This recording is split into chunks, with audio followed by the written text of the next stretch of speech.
ॐ स्थापकाय च धर्मस्य सर्वधर्मस्वरूपिणे अवतारवरिष्ठाय रामकृष्णाय ते नमः। वसुदेवसुतं देवं कंसचाणूरमर्दनं देवकी परमानन्दं कृष्णं वन्दे जगद्गुरुम्।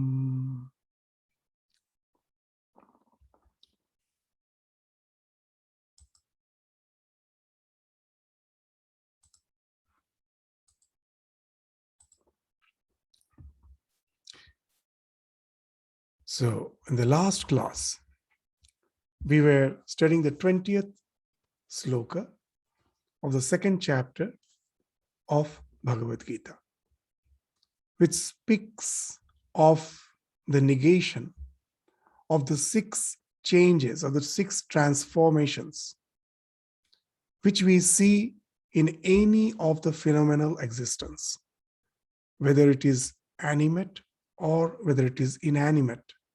Is a six process of transformation through which the entire phenomenal existence is undergoing. Let us read the sloka. Na jayate mriyate va kadachit nayang bhutva bhavita va na bhuyah ajo nityah shashvatoyam purano na hanyate hanyamane sharire. The soul is neither born, na jayate, nor does it ever die, mriyate. Mriyate va kadachit, never it dies. Nor does it start existing after being born. Nayam bhutva bhavita vana bhuya. Ajo nityah shashvatoyam purana. Ajo is eternal, nitya, immortal, shashvata. That's it is ageless, and purana means ever aging, never old. It remains the same. Nahanyate hanyamane sharire. It's never destroyed. This body is destroyed. So in this sloka, as we were studying in the last class, the six transformation, jayate, asti, vardhate, viparinamate, apakshiyate, nasti. The six transformations, jayate, it means to be born. As if from non-existence you come to existence. That is jayate. Asti, as existence, I will be continuing for some time. And as I continue to live, first there is growth, vardhate. And then the growth stops. There's a transformations going on in the middle age, viparinamate. And then in the old age, the decay process starts, apakshiyate. And at last, there is as if annihilation from existence, as if again I'm going to non-existence. So these six transformations is denied in the self. So the next question comes, okay, I understand the self is not destroyed, but what's the result of such knowledge? Once we get established in this knowledge, the result is it enables us to get rid of one of the results. There are many such results. One of the results is that it helps us to get rid of the idea of one being the karta, the doer of action. That in Vedanta, again and again, we find that it has been ascertained that the real me is neither the karta nor the bhokta. I am neither the doer nor the enjoyer. Very interestingly, even the modern neurology, the modern psychology ascertains to that fact, that I am not the doer. So that's the idea which has been reiterated, reinstated established in the next sloka. That after saying that there is no sixth transformation in you, now it will confirm to the fact that I am not the karta. When I am doing something or I am agent of doing something, just as in the war, Arjuna is supposed to slay his enemies, and Krishna is there as an agent, as if saying him, slay. So neither you can be the agent nor you can be the doer. The real self is beyond that. So that's the idea which will be spoken of in the 21st sloka. Let us read the sloka and then we will go to its meaning. Veda vinashinam nityam. Ya enam ajam avyayam. Kathansa purusha partha kang ghatayati hantikam. Veda avinashinam nityam. Veda, to know. From the word Veda came from vid dhatu, to know. So here, Lord is saying, Veda, know. What know? Avinashinam nityam. The self to be avinashi, indestructible. Nothing can destroy it. Nityam, it is eternal. Ya enam ajam. Aja, to anything to be born is jayate. That which is never born is ajam. So ajam means that is never born, means if it is ever existence, the question of birth never comes. So that's why it is ajam. It is beyond birth. And it is immutable, avyayam. So it's actually reinstating all the quality, all the attributes which has been spoken of in the previous sloka. It is being reinstated. Now it will speak the result, that how can that such a man, O Partha, slay or cause another to slay? Kang ghatayati hantikam. Neither can you be the slayer, nor you can be the agent beyond slaying. So here, as it is a battlefield, so the question of slaying comes. But in general, this sloka actually, by the word slay, is actually, it means any action. That I cannot be the doer of any action, nor I can be the agent behind the doer of any action. So if someone I'm impelling, as if I'm impelling others to do, I cannot be the impaler, nor I can be the doer. So that's the idea which we find is being established here. So even in modern psychology, we have discussed in various occasions that it is an established fact that it is not the self, but it is the mental modules which determines our actions. So what are these mental modules? From the very conception of life, even if we take the theory of evolution as the basis of our discussion, what's the first evolute is the microbes. When the microbes came into existence, with that what happened?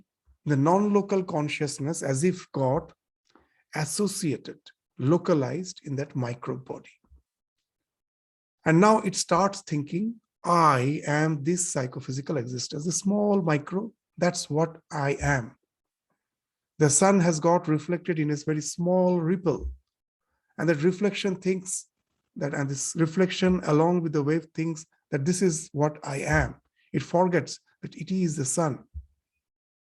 And then what happens, as we all identify, even a small microbe identifies with the body-mind complex, immediately what happens, that to sustain it, because my existence is my body and my mind. So if I have to sustain myself, I have to exist, I have to always nurture this body, nurture the mind. How is it possible? Yes, anything which is favorable for its existence, I am drawn towards it. Anything which is not favorable towards existence, I have the fight and flight response from it. So from the very beginning, this stimuli response conditioning is responsible for building up these mental modules. There are innumerable stimuli response conditioning through the entire process of evolution.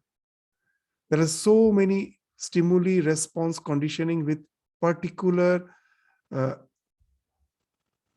circumstances in life. We have particular stimuli response conditioning. And all those have as if got stored up in our psyche. They're all there in the collective psyche. That's why if a small child is born, you need not have to teach him how to suckle the milk. It's innate. Why? Those mental modules are there. It is something which is the collective effort of the entire consciousness, of the entire animate existence. It is there as the stored impression. It is there. And this constitutes the mental modules. Now, as we were discussing previously, that in our psyche, in our chitta, there are innumerable such mental modules. And at a time, only one particular mental module gets activated. They're all lying as if in the subconscious mind. At a time, only one gets activated. Now, who decides that which mental module will get activated? Even the modern psychology says that there is no one who is taking the decision. As per the external circumstances, the mental module which has to respond to that circumstances that get activated. It gets activated. And it takes the decision as per the stimuli of the external circumstances concerned. But at the same time, its response is fixed. It will respond to that stimuli in a particular way. But here lies the delusion. At the same time, the mental module will make us feel that it is I who am taking the decision. All the mental modules has a fixed response. As we told, the entire world of advertisement is based on this idea that it is not we, it is our mental modules with a fixed stimuli response conditioning that decides, giving us the sense of the possessorship. It is my decision. I owe this decision. But actually, it is a mental module which is decided. And here comes the delusion, the idea of the karta, as if I am doing. Even from the modern psychology or the neurological point of view, I am supposed to be detached because I am not the karta. As per the circumstances, as per the situations, a particular module is getting activated and it is acting as per the situation or as per the circumstances. Only the language is a bit different. The idea is same. Even in Bhagavad Gita, you will be surprised to know in the 28th sloka of the 3rd chapter, they speak of this idea. What's that sloka? Tattva vittu mahavaho guna karma vibhagayo. This next line is very important. Guna guneshu vartant iti matva na sajjate. The difference between science and spirituality lies here. Both are based on fact, but in science, the fact is something which has nothing to do with internalization. Yes, a fact, but it has nothing. I have nothing to do to internalize it so that it can overhaul my personality. In spirituality, the fact has to be internalized so that it overhauls your personality. You become a transformed person. So what here it is saying, the same thing, the idea of mental module is guna guneshu vartante in this sloka. That One who knows the truth about the gunas and action, guna karma vibhagaya, one who knows. So what happens to him? He knows the distinction of guna, gunesha, that guna results in guna. Means the external world constitutes all the objects of these senses. They are what you say, they are constituted of some gunas. Those gunas, when are interacting with the mind, that the mind and the senses, certain gunas will be prevalent when they get activated. So gunas in the form of mind and senses are occupied with the gunas in the form of the objects and senses. A particular situation, a particular stimuli is going to bring a particular type of transformation in the form of response in your mind. That's the guna, guneshu vartanta, speaks of the idea of the fixed responses of innumerable mental modules. But here comes in Bhagavad Gita the idea of internalization. It doesn't remain just as a fact. If that's the fact, then why should you get attached? So that's why in Bhagavad Gita, in the 28th sloka, how nice it says, iti matva, knowing this, na sajjate. One should not get attached. Know it for certain, the mind is acting as per its fixed stimuli, response, conditioning. And that also has been decided by the mental module which has been activated, and that as per the circumstances. As per the circumstances, a particular module gets activated. Once it gets activated, it has a particular stimuli response conditioning. It is going to respond that way. What can I do? I'm not going to fight with it. The thing which I don't owe, why should I get identified and just try to decide what to do, what not to do? Try to be detached and just see the working of the mind not as a possessor of it or as with a sense of ownership, but with a sense of detachment, with a sense of witness. So now the question comes, if that's the fact, then where the question of getting engaged in the war comes. It means that the mind is acting in its own way. I am the witness. So I'm just, as a witness, the question of taking part in action doesn't come. So realizing that I'm supposed to renounce all the actions. So here we will find that what is being spoken of is not renunciation of the actions. As per the situation of life, as per our responsibilities, as per our likings, our temperaments, our choice. We are in a particular profession. We are in a particular state of life. Maybe it's in a family life or as a monk, as a sannyasi. And even when we are in a family life, so many types, different types of responsibilities, different types of professions we have. It's not renouncing all those things. We are placed as per in Bhagavad Gita, the God will say that I have created the 4 castes based on the various temperaments. In the 4th chapter, there is a sloka which speaks of that. So we are not by birth placed in a particular class. In the modern society, it has become more palpable that as per my liking, it has gradually taken me to my destiny. I am in a particular profession. And in that profession, I am exposed to the external world, constantly interacting. And there, this question of guna, guneshu, vartanta will be there. My mind will be constantly responding to the external circumstances. I need not stop that.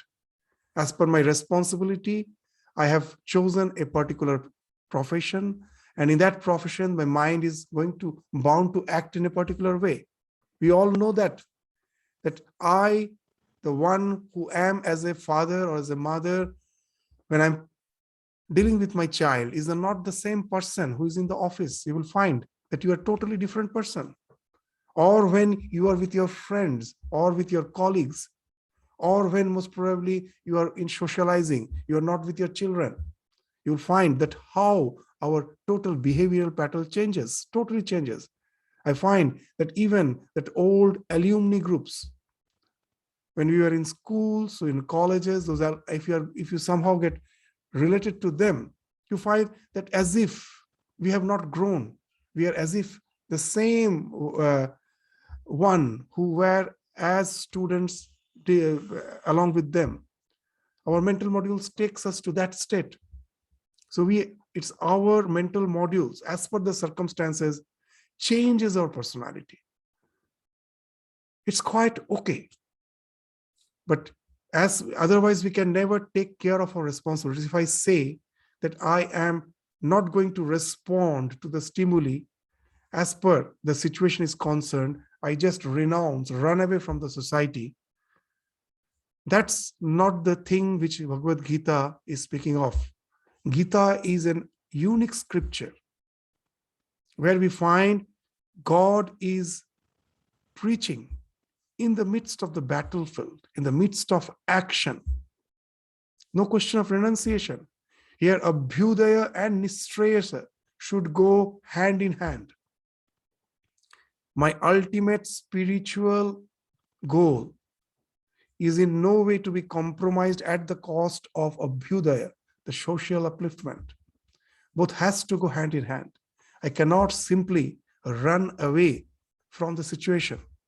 So if that's the case, how can I practice spirituality? How can there be contemplation in the world of action? How can the spirituality be interspersed in the world of so-called secularity? It is actually, nothing is secular. Everything is spiritual if I can change the orientation. Let the actions go on. Wherever in life, in whatever situations I am placed, if I can develop a sense of detachment, then even in the midst of action, you are practicing spirituality. Your endeavor is going on. And even when you get established, then also there is no question of renouncing. Previously, you were endeavoring to keep detached. When you go to that realization, you get established in it. Now that detachment becomes spontaneous. You need not have to fight with your mind to be detached. It's just detached in any situation of life. As in Bhagavad Gita, the Lord will be using the allegory of lotus leaf. Padma patram ivam bhasa. Just like a water in the lotus leaf. The lotus leaf is always in water, but the water cannot drench it. It just falls off as droplets. It can never be drenched. So be like the lotus leaf in our worldly day-to-day dealings. So that's the idea which Bhagavan is actually indicating when he's saying that kang ghatayati hantikam, that you are not the doer. As you are a born Kshatriya, you are being ordained as per your profession to take part in the war. And that also you're on the side which has decided that the righteousness should win.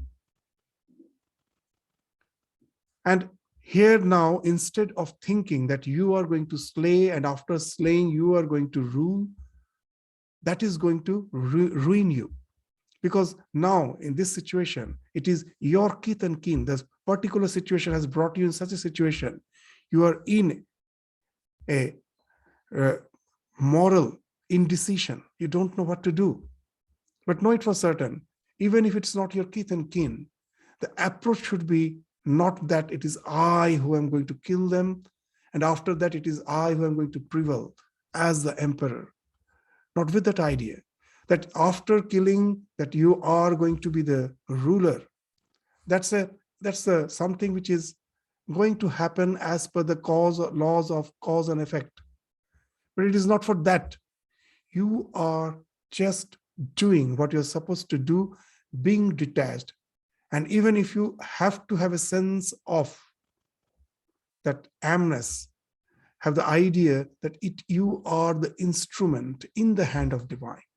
It's the divine who is making you making you means the you as the psychophysical existence, as per your temperament. He's using you to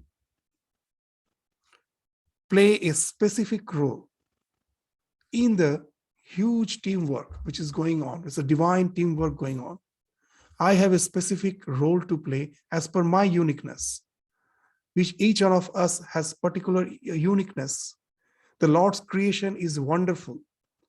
As a human being, we are so monotonous. If I have to create something, you just see the particular car model before the number plate has been given, before it has a particular painting, all look alike. You cannot distinguish one from the other. In our life, we will find a particular brand also look alike. But God's creation is wonderful. Each and every element in God's creation has its own uniqueness. What to speak of our mind?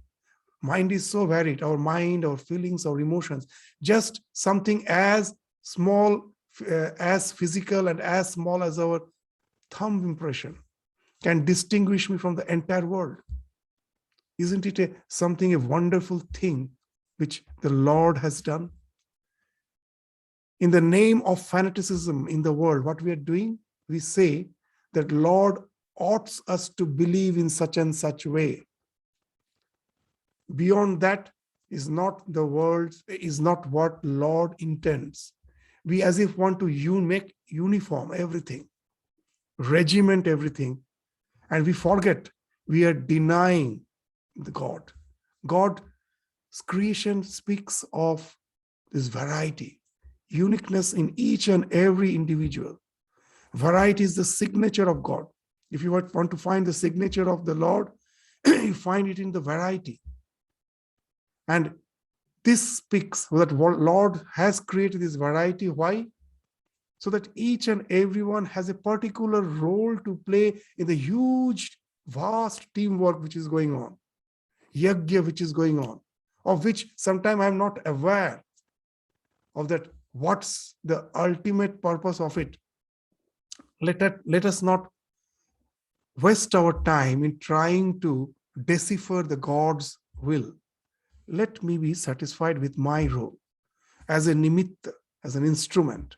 As per my uniqueness, God is using me to take part in this divine game in his own way. Let me be an instrument in that. And for that, always I have to be the witness that I am not this psychophysical existence. For the time being, I have been deployed with all those things. That if you are deployed with a particular type of weapon, you can use it in that way. You cannot use a sword as a missile. You cannot use a missile as a sword. So if you have been given a sword, you have to use it as a sword.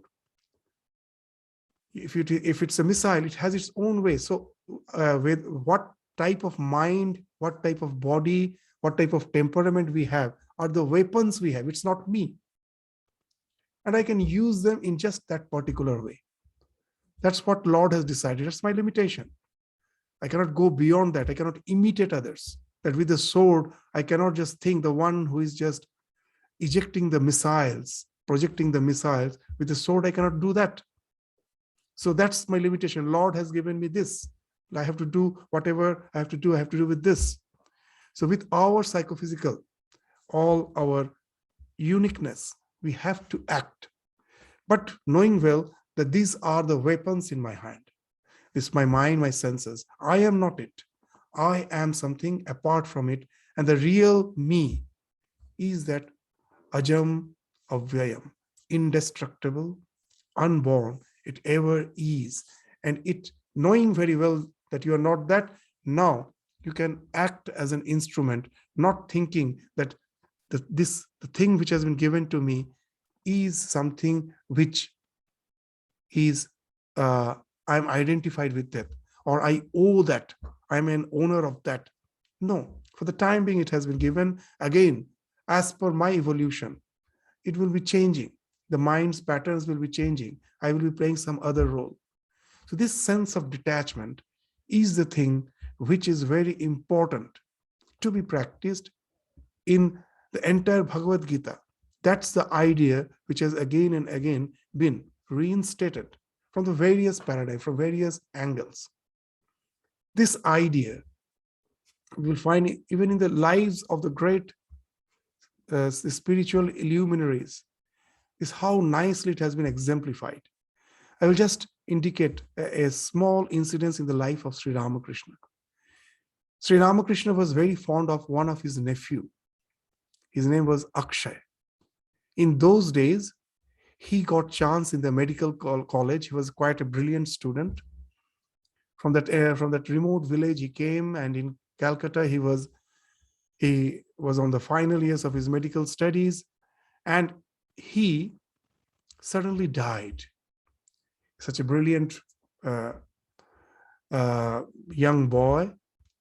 And when he was dying, Ramakrishna was beside him, and he's relating that when he died, I saw as if the soul left the body. And I was in ecstasy, I was laughing, just seeing the soul. It's not the death, it's the body which is lying here. The real self has actually left the body, just like a disused garment. That's the sloka which will come in the next sloka. Like a disused garment, it has been left off. So he was in ecstasy, he was laughing. And then the next day, he's how nicely relating. But it's a blood relation. Suddenly, I was overwhelmed with the sense of separation. I felt my heart has been wrung, just the way we wrung a wet towel or a wet napkin. Like that, my heart was wrung. And then I felt that I, who have renounced, and can have a feeling of such intense agony. How the worldly people who are so attached, they feel. The entire thing, you will find a very interesting thing. What Sri Ramakrishna is saying is everything as a witness he is doing. Just see that when he passed away at that time, because suddenly that spiritual illumination was something very prominent in his mind, he saw the soul left the body. The next day is again that as per his position in life, his nephew is having the blood relation, the sorrow came, agony came. And for everything, what he's relating is as if a witness, that it's quite natural. With the human body, as when you are incarnating as a human being, you're having all those mental modules, they will act. But here, Ramakrishna there's a difference, is not identified with them. He's relating as if the body-mind is going through all those things. And that's why he could relate that for me, that who is so detached, do feel it, how much intense those who are identified with it can really feel that pain. So these type of incidences show that with the realization, doesn't speak of anesthesia or inertness. It doesn't revert us back to something inanimate. Many may feel that if in realization you get detached, you will be becoming something like inanimate or something like a veggie, which has as if no response. You just put a knife on the veggie, it doesn't react. So do we become like a veggie? No. We don't become insensitive. We don't become something which is inanimate, or we have not been as if we are not in a state of anesthesia. We are fully aware of what's going on. We intensely feel the things. But at the same time, the sense of ownership, the sense of identification is not there. I know that I'm separate from it, witnessing. Just the way we witness a tragic scene in a movie. Sorry.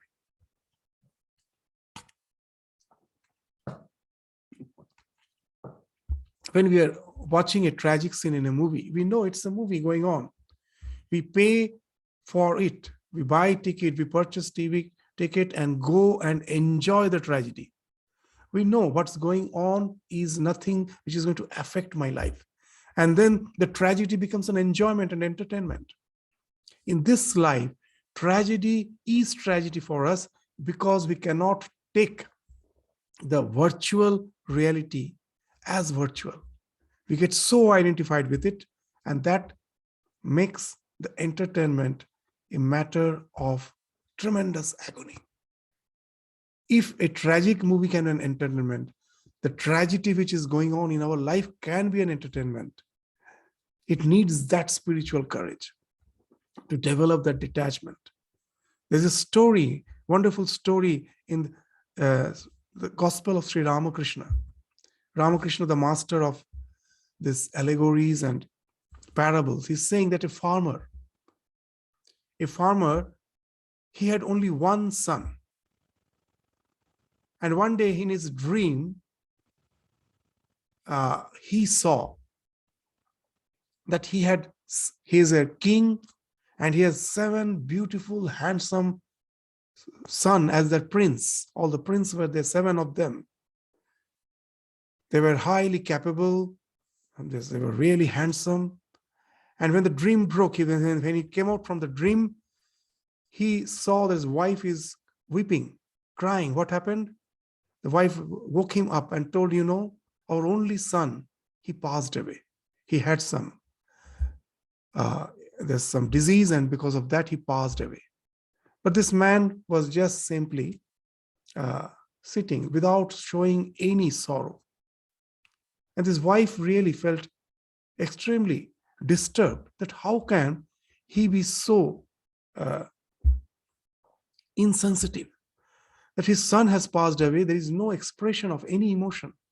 And she asked that how can you be so hard-hearted? What he replies is something wonderful. I don't know for whom to cry. Just for this one son, or just for the 7 sons? Just now I was dreaming. The 7 beautiful, with the moment my dream, I woke up from my sleep, my dream broke, the dream is no more there. I have lost those 7 childs. Their children, they are no more there. So shall I cry for those 7 children or for this one child? So it's a wonderful idea that we have the 3 states of existence: deep sleep, dream, and this waking state. The experiences in these states are changing. They contradict.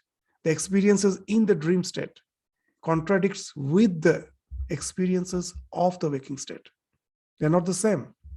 In the waking state, in this story, I had only one son. In the dream state, he had 7 sons.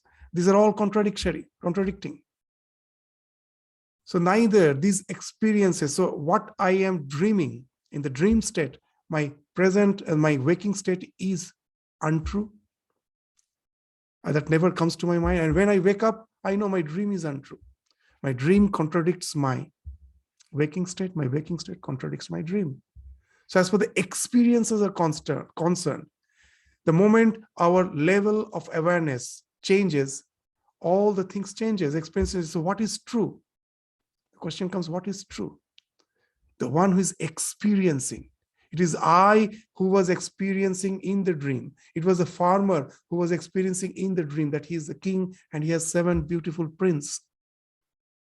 It is the same I, when he wakes up, he feels that his only son has died. Can you deny the experiencer is different? No. It's the same experiencer who in the dream was having a total different experience, is again experiencing something totally different when he's waking up. The experiencer is the one who is never changing. Experiences are changing. So with the experiences, we are with our different plane of existence, with our different circumstance of existence, our experiences changes, but the experiencer remains the same. And if that's the fact, why get so much attached with the experiences? Know it for certain, as per the level of experiences. When a drug addict, we know after the addiction, he is on the addiction, he's in a total different world. But he also knows the same thing, that comes back from his addiction, his altered state of consciousness, is something which doesn't speak of the denying of his own experience, the experiencer. It's the same. Everything else can be denied. That what I was experiencing in that altered state of existence is not true when I come back to the normal plane. But what I cannot deny is that this experiencer. So why not develop a sense of detachment? If all the experiences are something contradictory, which has nothing as a standpoint which can say that this is absolute truth. The only standpoint is the Swata Siddha. The only proof is the one who is the experiencer. Why not get identified with that and try to be detached and go on in your journey without trying to be trying to hold on to something or trying to run away from something. Seek not, avoid not, proceed. And that's the idea which we find in this sloka. Bhagavan is trying to reinstate, establish, so that Arjuna also becomes more and more aware of this principle. So this idea that what has been already spoken in this sloka, in the next sloka, the indestructibility of the soul, the immutability of the soul, is expounded by an illustration. We will go to that illustration. What is that illustration in the 22nd sutra, sloka, which is spoken of in the second chapter? That's Vasangsi jirnani yatha vihaya navani grinhati naroparani tatha sharirani vihaya jirnan anyani sangyati navani dehi. So even as a person casts off the worn out, the old clothes, vasangsi jirna, the clothes which has worn out, jirna, vasangsi, all the clothes, yatha vihaya, you throw them out. Navani grinhati, you purchase, you make own some new clothes, navani grinhati, naroparani. Similarly, tatha sharirani, just in the same way, when the body gets worn out, just like a disused garment we throw, and we again take a new body. Anyani sangyati navani dehi. So with this example, Krishna is bringing to the mind that don't give importance to the psychophysical existence which you are seeing as your contender, and that too, they are your kith and kin. They are just the external form. The real essence, that remains. This goes on changing. As in Bhagavatam, a very nice example has been given that, various pieces of thermocol are flowing down a stream. They're all moving just in a flow with all sorts of chaotic motion. And those chaotic motion of those thermocol particles suddenly brings two particles together. They separate. Again, they get united with some other thermocol particle. And that's what we find, that it's so random. It's just the flow is going on and all the thermocol particles are randomly getting separated and again getting united with whom they also don't know. So life is also like a flow. Like this thermocol pieces. In one life, we say, he's my relative, he's my kith and kin. In the next, we also don't know. We forget who was in my past birth. Again, the new one goes on. So this is going on again and again. For the time being, the one whom I think my kith and kin, the next part I don't remember also. Who were they?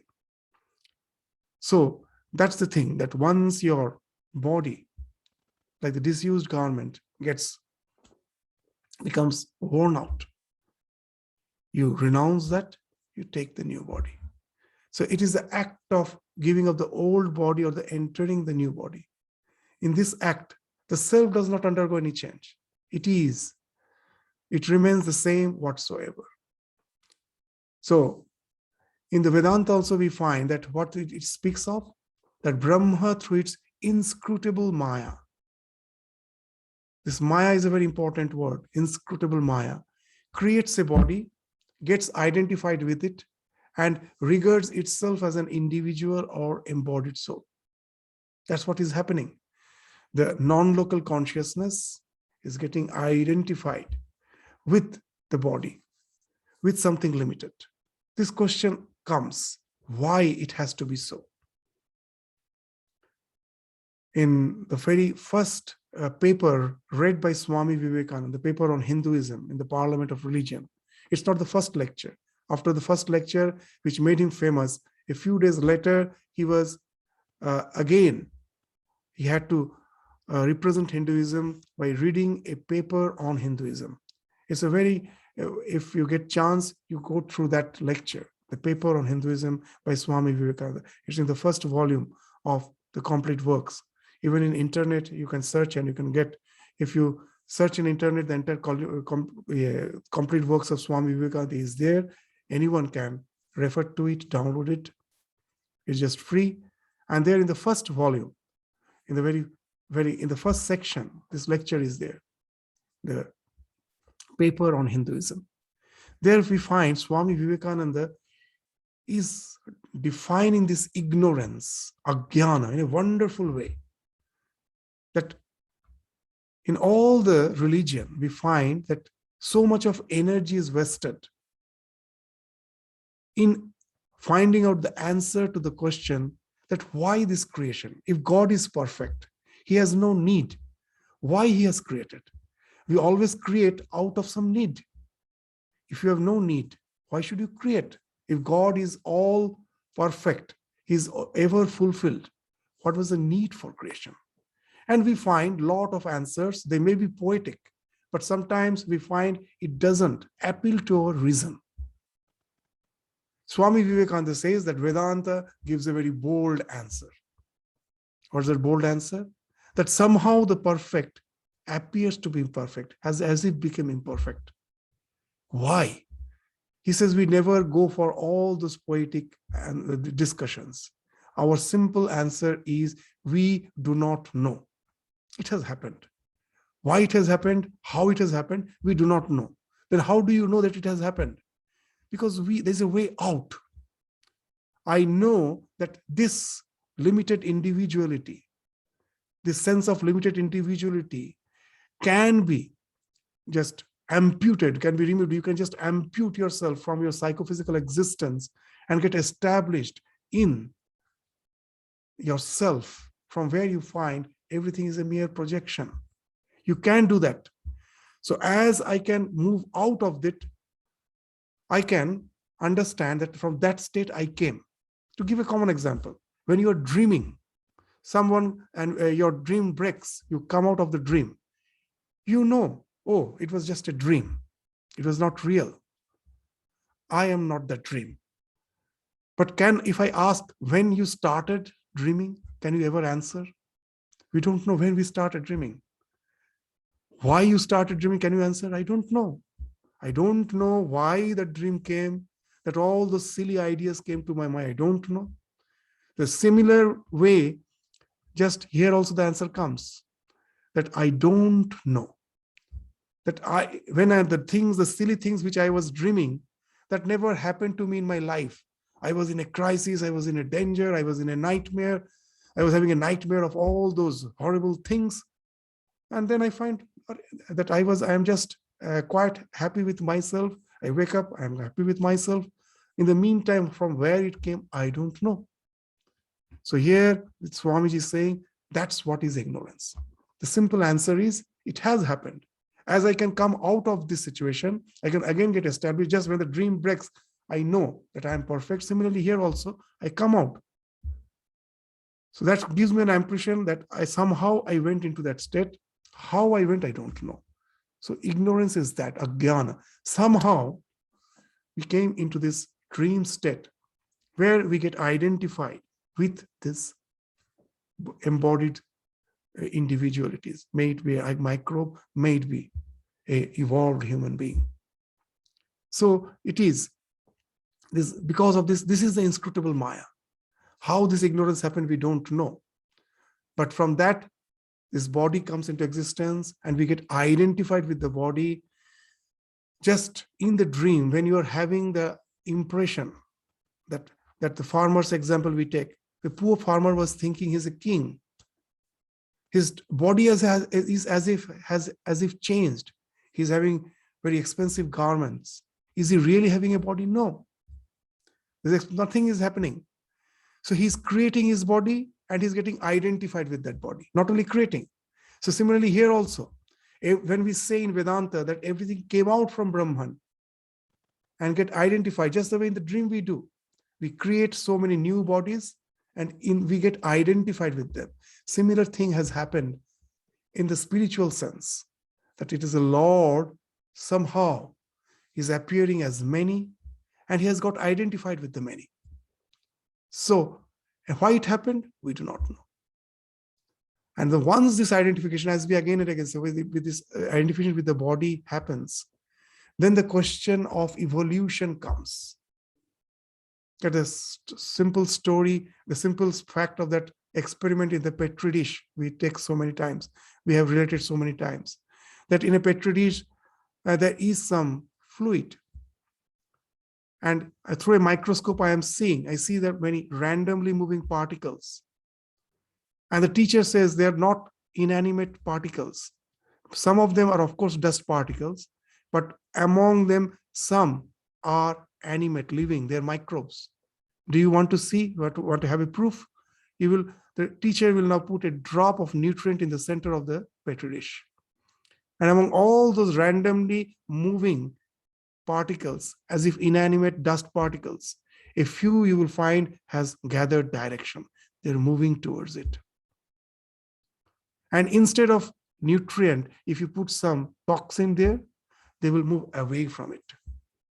So what has happened, because of the identification of the body, we develop these likings, dislikings, attachment, fear, and this fight and flight response.